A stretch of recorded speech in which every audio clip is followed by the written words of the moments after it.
આટલી ખરાબ ખાય ત્યાં સંતો વિરોધ કરતા હોય છે. એના માટે કીધું કે ભાઈ નિર્મળ સંતના સામે આપણે જઈએ અને સેવા કરીએ તો આપણે જીવન અંદર કલ્યાણ થશે. તો બહુ કોઈ વિશેષ ના કહે. આ બાળકના મારા તરફથી ખૂબ ખૂબ ધન્યવાદ છે. બહુ સારા વ્યક્તિ બને અને મહાન વ્યક્તિ બને. આવા પરિવાર કરનાર દિવાન સાહેબ ભક્તિ ભજન કરતા આસ્તા સુધી આવ્યા એ પ્રકારે આગળ પણ ભક્તિ ભજન ચાલતા રહે અને સુંદર સરસ મજાના જીવન બની રહે એ શુભકામના મંગલ કામના સાથે અહીં મારી વાણી વિરામ આપો અને આપ સૌ પણ આટલા ટાઈમ સુધી શાંતિથી બેઠા તે બદલ આભાર વ્યક્ત કરી શુભકામના સાથે અહીં મારી વાણી વિરામ આપો. બોલો સદગુરુદેવ કી જય.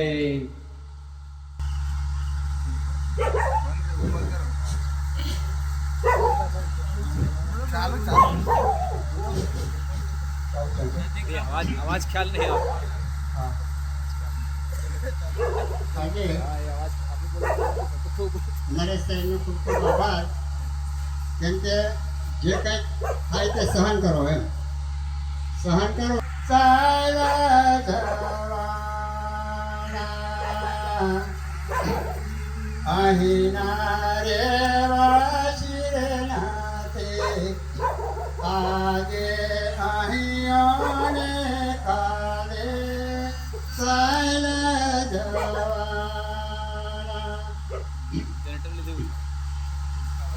ભર્યા કોઠારા તારા ભરેલા રે છે.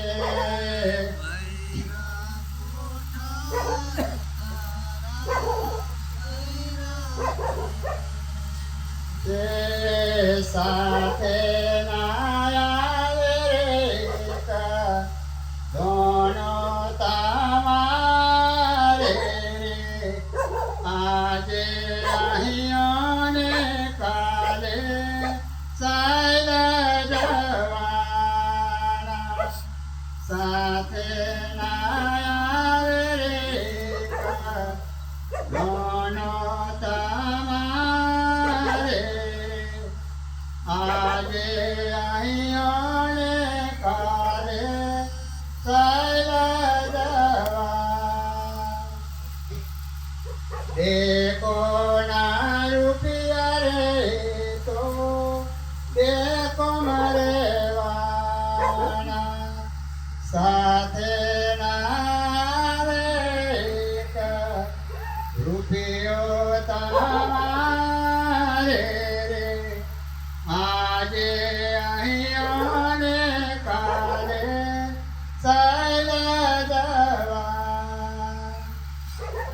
ये मंदिर साहब ये मेरी भी बोलते रहा आवे આપણે સીધે સાઈડ से ये तेरी पलाव जो मिल देશે તો તમારે શાંતિથી હોંભરવાનું પલાવ મેલે એ પછી પાકે જ બધું જેવું રહે તે પાકે હા.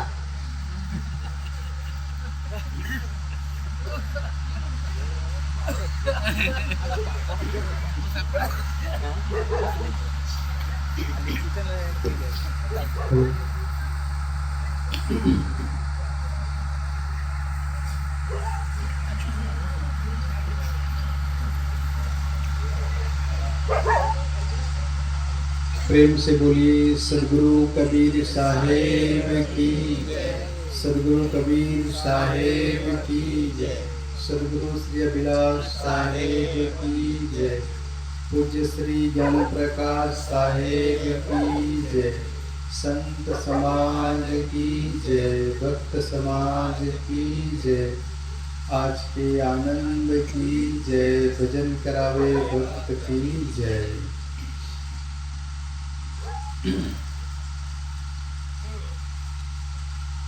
विश्ववंदनीय संत सम्राट सदगुरु कबीर साहेब जी આજના પ્રસંગે ઉપસ્થિત પારકધામ કબીર મંદિર મુંદરથી પરમ પૂજ્ય શ્રી નરેશ સાહેબજી, हमारा दीवान श्री भलुभाई, कनुभाई, विनोद भाई, हमारा लक्ष्मण भाई, खांडीवाव थे हमारा जसू भाई, તેમજ ગાયક મિત્રો, વડીલ ભક્ત સજ્જનો, શ્રદ્ધામતી માતા બહેનો એवं નન્હે મુન્ને બાલ ગોપાલ, આજે પાવનધરા શુભ ગામ ચાપરગોટા મુકામે આપના દીવાન શ્રી રણછોડભાઈ ભુરાભાઈ, તેઓના સુપુત્ર શ્રી ભૈલાલભાઈ રણછોડભાઈ, તેઓના સુપુત્ર રાહુલભાઈ ભૈલાલભાઈ, એમનો સુપુત્ર આરુષ કુમારના જન્મ દિવસ નિમિત્તે આ સુંદર કાર્યક્રમ રાખવામાં આવ્યો છે. હવે લગભગ આ ચોથા પેઢી થાય છે, હે ને? ચોથું પેઢી ચાલે છે હાલમાં. તેમજ આ સમસ્ત પરિવાર છે, રણછોડભાઈ ભુરાભાઈ, ઈશ્વરભાઈ સનાભાઈ, રૂપસિંહભાઈ જલુભાઈ, રસિકભાઈ રણછોડભાઈ, ભૈલાલભાઈ રણછોડભાઈ, રાહુલભાઈ ભૈલાલભાઈ, મેહુલભાઈ ભૈલાલભાઈ, કુંદીબેન રણછોડભાઈ, ઉર્મિલાબેન ભૈલાલભાઈ, રેણુકાબેન રાહુલભાઈ, મનીષાબેન મેહુલભાઈ, આ સમગ્ર પરિવાર મળી ખૂબ સુંદર ભવ્ય રૂડો રણિયામણો આ અવસરમાં ખૂબ સુંદર સત્સંગ ભજનનો કાર્યક્રમ રાખવામાં આવ્યો છે. પૂરક કુટુંબ પરિવારને ખૂબ ખૂબ શુભકામના છે.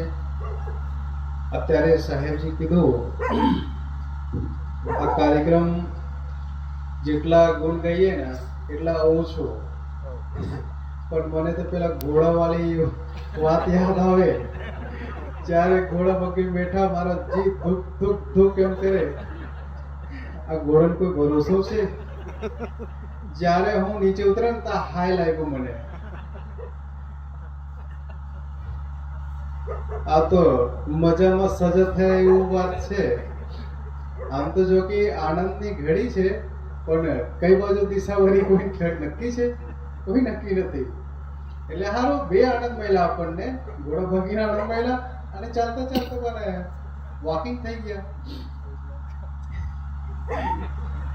અને આ ભૈલાલભાઈ રાહુલભાઈ આ સમસ્ત પરિવાર એટલા બધા ઉત્સાહ, એટલા બધા ઉમંગથી આ કાર્યક્રમ રાખ્યું છે. સાહેબજી કીધું ને, લગભગ 1 મહિનાથી આ તૈયારી ચાલે છે. 1 મહિનાથી તૈયારી ચાલે છે. ખૂબ સુંદર ભોજન પણ જમાડ્યા છે. મને તો કહે સાહેબ સંતોને છે ને ગુલાબ જામુન ખવડાવવાનું છે. મને કહે તમારે ગુલાબ જામુન બનાવજો ને સંતો માટે અલગ બનાવવાનું છે. તો અલગ સુંદર ઢંગથી જમવાનું પણ વ્યવસ્થા કરી છે. સત્સંગની વાત સાહેબજી ખૂબ સુંદર ઢંગથી કીધું. આ કુતરણ શું કહ્યું છે?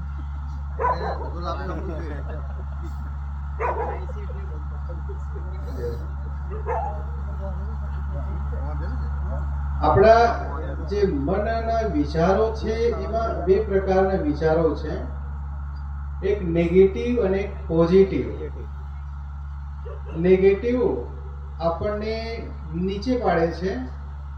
જે આપણા વિચારો છે, નીચ વિચારો છે, હલકા વિચારો છે, જીવનમાં દિવસે દિવસે હલકા કરતા જાય છે માણસોને. અને પોઝિટિવ વિચારો એટલે કે સકારાત્મક વિચારો આપણા મન, આપણા જીવન, વાણી, સ્વભાવ, કર્મથી હંમેશા આગળ વધારતા હોય છે. એટલે કોઈ મહાપુરુષ કીધું છે સૂત્ર कि छोटी मोज और ऊंची सोच और छोटी मोज જીવન માટે બહુ ખતરનાક છે એમ કહે છે. મોચ એટલે ગુજરાતી ભાષામાં શું કહે છે? જે પગ મચકાઈ ગયા કહે ને. હા, આમાં ફ્રેક્ચર નથી હોતા, પણ જો પગ મચકાઈ ને તો ચલાય ને માણસથી, હે ને? એ રીતે ઓછી સોચ, જેના ટૂંકા વિચારો છે, એ માણસમાં ક્યારેક આગળ નથી વધી શકતા.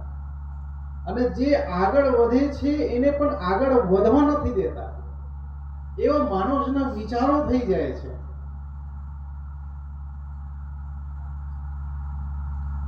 એટલે સદગુરુ કબીર સાહેબ કીધું છે ને, આજે મનની દશા મનની દિશા कि कबीर मन तो एक है, भावे तहाँ लगाए, भावे गुरु की भक्ति करो, भावे विषय कमाए.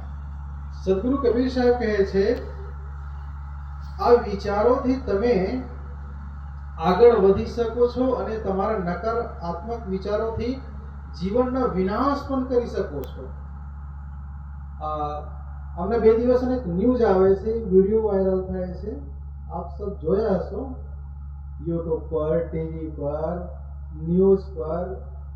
એક ક્રિકેટર જેનું નામ છે વિનોદ કાંબલી, હે ને?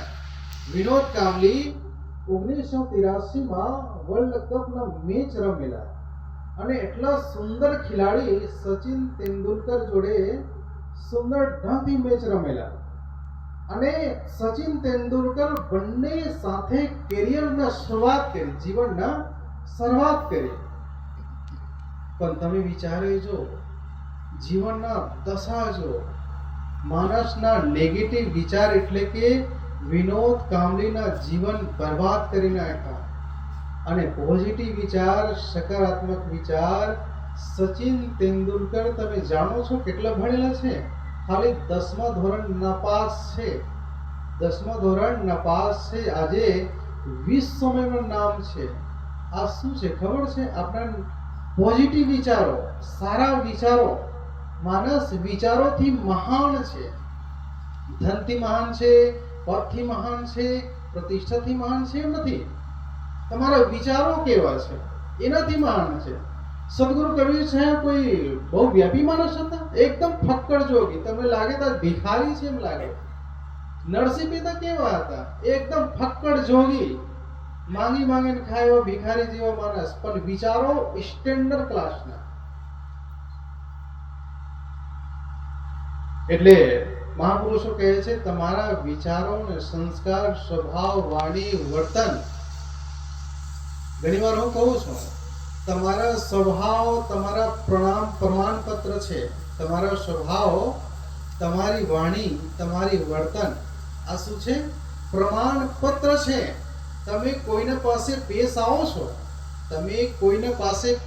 આવો છો, તમારા સ્વભાવ આપણને રજૂઆત કરે છે કે તમે કેવા માણસ છો. તમારી વાણી હલકી હોય, તમારા સ્વભાવ હલકો હોય, તમારા કર્મ હલકા હોય છે, એનાથી નક્કી કરે છે કે માણસ કેવો છે. એટલે સદગુરુ કબીર સાહેબ કહે છે कि कबीर मन तो एक है, भावे तहाँ लगाओ, भावे गुरु की भक्ति करो, भावे विषय कमाओ. એક બીજું દાખલા આપું. આ સોશિયલ મીડિયાને જ છે. તો ઘણીવાર હું જોઉં છું તો એક મને શીખ મળે છે અને એ શીખ આપ સૌને વચ્ચે મૂકું છું. એક એક્ટર છે, તમે નામ સાંભળ્યું હશે, શાહરુખ ખાન. એ શાહરુખ ખાન પાસે અત્યારે એક્ટરોમાં સૌથી ઉચ્ચ નંબર પર છે. એના પાસે પૈસાની કમી નથી. એક વર્ષમાં 91,000 કરોડ એ ટેક્સ ભરે છે. પૈસાની કશું કમી નથી. પણ એના જે છોકરા છે ને, એના પાસે સંસ્કાર નથી. એટલે અત્યારે શાહરુખ ખાન દુખી રહે છે. પૈસા તો છે પણ સંસ્કાર નથી. એક બાજુ અત્યારે મુકેશ અંબાણી ત્યાં લગ્ન ગયા, અનિલ અંબાણી, મુકેશ અંબાણી ત્યાં. તમે જોયા હશો વિડીયો તમે જોયા હશો. એમના ઘરે લગ્ન હતા પણ એક પણ બેનના કપડા અંગ દેખાય એવા કપડા નતા. જોયું છે ને? એના પાસે પૈસાની કમી છે. અનિલ અંબાણી, મુકેશ અંબાણીના ઘરે પૈસાની કમી છે. તમે વિડીયો જોજો ફરી. એમના જે બેન છે, ભાઈઓ છે, અંગ પ્રદર્શન થાય એવા કપડા એકો નતા પહેર્યા. પણ આજના જે જનરેશન છે ને, એટલે હું અત્યારે કહું છું નેગેટિવ અને પોઝિટિવ. આપણે એક મહાન બનાવે છે અને એક નીચ બનાવે છે. એટલે કહું છું ને, પૈસા ખર્ચ કરવાથી સંસ્કાર, પૈસા ખર્ચ કરવાથી બુદ્ધિ અને જ્ઞાન નથી મળતા. ચાહે તમારા પાસે ગમે તેટલા સંપત્તિ હોય, તમે બુદ્ધિ લેવા માંગો છો, સમય લેવા માંગો છો, સંસ્કાર લેવા માંગો છો, એ કદાપી નહીં બની શકે. એ આપણને કમાવવું પડે છે, કમાવવું પડે છે. સંસ્કાર કમાવવું પડે છે, સુંદર સ્વભાવ કમાવવું પડે છે, મહેનત કરવું પડે છે, ત્યારે મળે છે. પણ અમુક માણસોનો સ્વભાવ બહુ ડેન્જર હોય છે. એક તો ગુલાબનો સુગંધ જે હોય છે, સુગંધ ફેલાવતા હોય છે. અમુક માણસોનો વિચાર છે ને, ઉકેડા જેવા હોય છે. માણસો ઉકેડા જેવા હોય છે. જ્યાં જાય, ઉકેડા તો એક જ જગ્યા હોય, પણ માણસો છે ને, જ્યાં જાય ત્યાં ગંધ મારતા હોય છે. ઉકેડા પાસે રહો તો તમને રહેવા થાય, કેટલા ગંધ મારતા હોય છે. એટલે મારે કહેવાનો મતલબ એક જ છે, આપણા જીવન મળ્યું છે, કોણ શું કરે છે, ક્યાં જાય છે, શું ખાય છે, દુનિયાભરના ઝંઝટ લઈને બેઠા છે, એનાથી કઈ ફાયદો છે? સદગુરુ કબીર સાહેબ તો કીધું છે કે એક એક નિર્વારીએ જો નિર્વારી જાય. એક આંગળી આમ કરીએ ને, એક આંગળી આમ કરી બીજા બાજુ, તો 4 આંગળી આપણે બાજુ હોય છે. એક આંગળી સામે કરીએ તો 4 આંગળી આપણા બાજુ હોય છે. એટલે એ શીખવાડે છે કે એક બીજાને કહે છે તો 4 તમને કહે છે કે તમારી બાજુ તો જો. એટલે ખાસ મારે એવું કહેવું છે કે જે ભક્તિ કરીએ છીએ, ભજન કરીએ છીએ, સંતોના સત્સંગ ગ્રહણ કરીએ છીએ, કંઈક તો આપણે જીવનમાં ઉતારીએ, ત્યારે સ્વભાવ ફર્ક થાય, સ્વભાવમાં ચેન્જિંગ થાય, આપણા વાણી વર્તનમાં ચેન્જિંગ થાય. બાકી સદગુરુ કબીર સાહેબ તો કીધું છે, દેહ હલાય ભક્તિ નહીં હોય, સ્વાંગ ધરે નર બહુ વિધિ જોઈ. દેહ હલાવવાથી કોઈ ભક્તિ નથી, કોઈ પૂરવાથી નાચ ગાન કરવાથી કોઈ ભક્તિ નથી. સદગુરુ કબીર સાહેબ તો કીધું છે, ભક્તિ એટલે મનના નિર્મળતા, વાણીના નિર્મળતા, સ્વભાવ સુંદર, એ જ ભક્તિ છે. તાજપુરામાં એક નારાયણ બાપુ થઈ ગયા. તાજપુરામાં એક નારાયણ બાપુ થઈ ગયા. એક કલાક સત્સંગ નતા કરતા, 1 મિનિટ પણ સત્સંગ નતા કરતા, પણ એમના જીવન એવી રીતે હતા ને કે જીવન જ સત્સંગ છે એવું સમજો ને તો પણ ચાલે. જીવન, તમારા સુંદર જીવન એ જ સત્સંગ છે. તમારા મીઠી વાણી, સુંદર વાણી એ જ સત્સંગ છે. આપણે બીજું કશું જ નહીં કરવાનું. આપણને જ્ઞાન નથી, કશું નથી, કોઈને બોલતા નથી આવડતું, કશું નથી, વધારે ઇન્ટેલિજન્ટ નથી, કોઈ વાંધો નથી, પણ બીજાના બુરાઈ કરવાનું છોડ દો. એ જ સત્સંગ છે. એટલે સદગુરુ જ્યારે ભજન ગાય છે ને, મન કી તરંગ માર લો બસ હો ગયા ભજન, આદત બુરી સુધાર લો બસ હો ગયા ભજન. ખરેખર ખોટી આદત સુધારી લઈએ, એ જ ભજન છે. ખોટી માનંદી, ખોટી વ્યવહાર, ખોટી વાણી, ખોટા સ્વભાવને સુધારી લઈએ, એ જ સત્સંગ અને એ જ ભજન છે. સાર આમાં જ છે, મન કી તરંગ માર લો બસ હો ગયા ભજન, આદત બુરી સુધાર લો બસ હો ગયા ભજન. આ મેં બહુ ભરેલા છે એટલે તૂટે નહીં. ટાઈમ પણ વધતા જાય છે, તો વધારે લાંબા ના કહેતા, આજે અમારા ગામના પરમ ભક્ત શ્રી દિવાન શ્રી રણછોડભાઈ, એમના સુપુત્ર શ્રી ભૈલાલભાઈ, તેઓના સુપુત્ર શ્રી રાહુલભાઈ, મેહુલભાઈ, આ સમગ્ર પરિવાર મળી બર્થડે નિમિત્ત, આમ તો દર વર્ષે આ 7/12 દર વર્ષે એ લોકો સંતોના જમવાનું રાખતા હોય છે, અને મને તો 1 મહિના પહેલા બુકિંગ જ કરી દે છે, સાહેબ તમારે 7 તારીખે અમારા ઘરે આવવાનું છે. એટલે જ્યારથી આ છોકરા જન્મેલા છે ને, લગભગ બાબરી પણ આવેલા ને સાહેબજી, જ્યારે છોકરાને બાબરી રાખેલી ત્યારે પણ ભજન ખૂબ સુંદર ઢંગથી થયા અને વર્ષે વર્ષે સંતોના આ ઘરમાં ભોજન પાણી ભજન સત્સંગ થતા રહે છે. તો સંત સમાજ તરફથી આ પરિવારને ખૂબ ખૂબ શુભકામના છે, મંગલ કામના છે. સદા એમના ઘરે ભક્તિના વાસ રહે, સંતોના આશીર્વાદ રહે. નાના બાળક આરુષ કુમાર સદાય હસતા ખેલતા મુસ્કરાતા રહે અને દિવસે દિવસે ઉન્નતિ કરતા રહે, પ્રગતિ કરતા રહે, ખૂબ શિક્ષણ રહે, ખૂબ સંસ્કારી બને એવું શુભકામના છે. બસ આટલું કહી મારી વાણીને વિરમું છું. બોલીએ સદગુરુદેવ.